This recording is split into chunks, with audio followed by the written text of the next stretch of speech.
कुंभकार की चाक से मिट्टी का पिंड घट बनता है, परंतु कुंभकार का चाक घट नहीं बनता। कर्मण द्रव्य कर्म के नियोग से आत्मा में क्रोधादिक भाव होते हैं। द्रव्य कर्म ना हो तो भाव कर्म हो नहीं सकते हैं।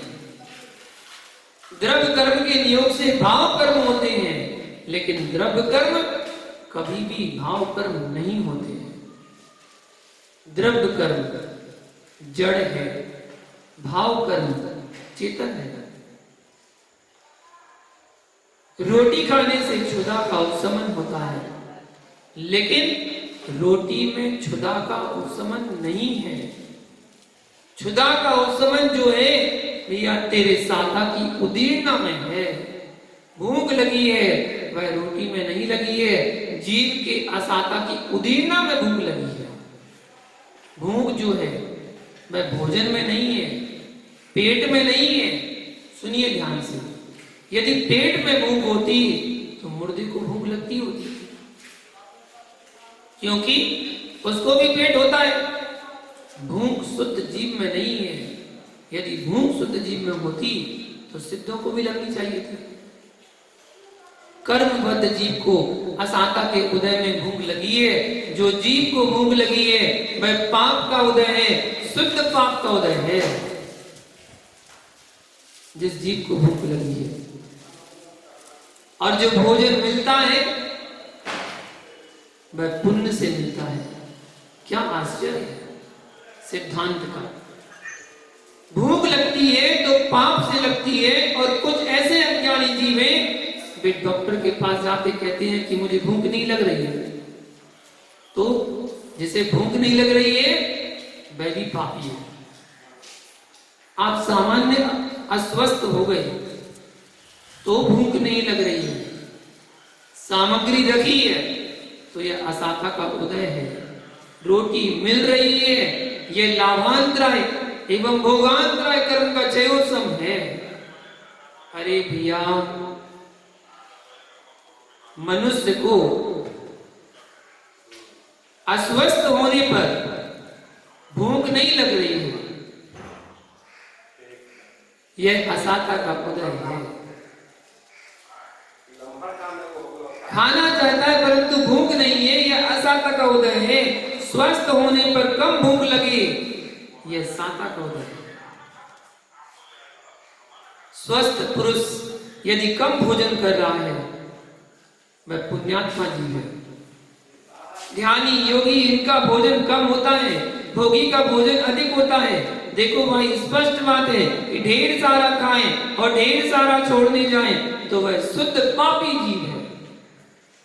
पुण्यात्मा जीव खाता कम है, परम पुण्यात्मा जीव खाता कम है और छोड़ना बिल्कुल भी नहीं है। जैसे तीर्थंकर चक्रवर्ती, यह महापुरुष आहार करते हैं लेकिन इनका निहार नहीं होता। इनके शरीर में जठराग्नि तेज होती है तो वह सब भस्म हो जाता है, लेकिन भूख उनको भी लगती है। कर्म किसी को नहीं छोड़ता है। तीर्थंकर मुनिराज यदि आहार को जा रहे हैं तो वह भी असाता के उदय में जा रहे हैं। यानी एकादशी अर्थात 11 परिसर होते हैं जिनेंद्र भगवान के, वहां पर भी असाता चल रही है। वह विषय अलग है कि वेदन नहीं है, क्योंकि मोहिनी कर्म का अभाव हो चुका है। 13वें गुरुस्थान तक असाता की प्रकृति काम करती है, उदय में रहती है, सत्ता में नहीं है। तभी तो एकादश घटित होगा।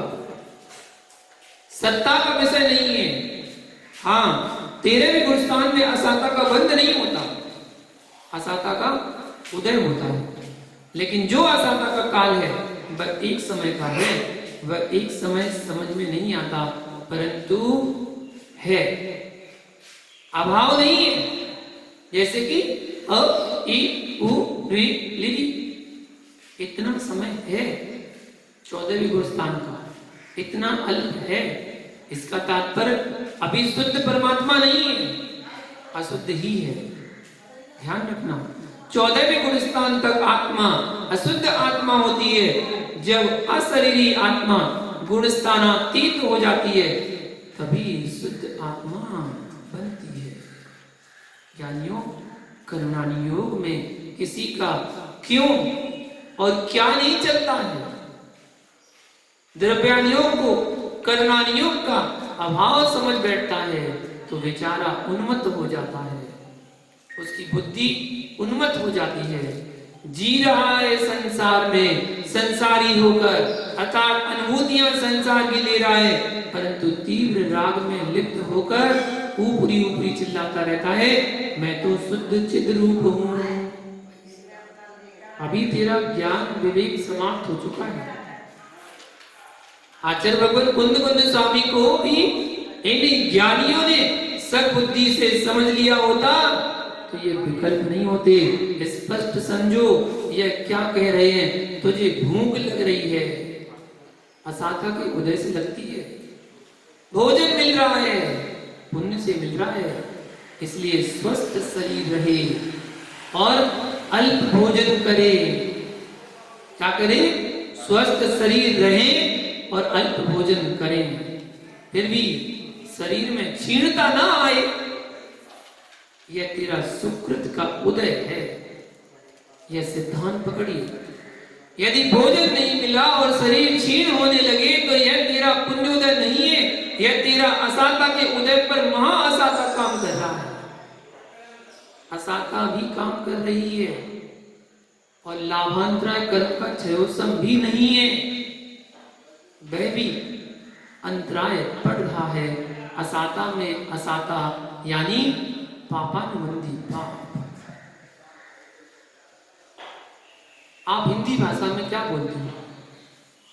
गरीबी में आटा गीला, यानी वही है असाता में असाता।